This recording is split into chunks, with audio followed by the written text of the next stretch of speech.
What's up, guys? This is John from J Linen, which made yet another project here at the building. Customer brought this car. This is his second or third car with us.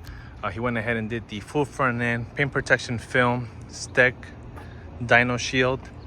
We did the pre-cut for that easy, nice, clean install. And we also went ahead and did the front windshield, all done in one piece.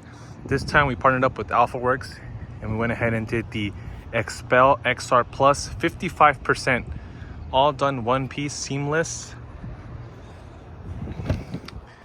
We actually end up removing the centerpiece as well for that beautiful seamless one piece front windshield only here, guys.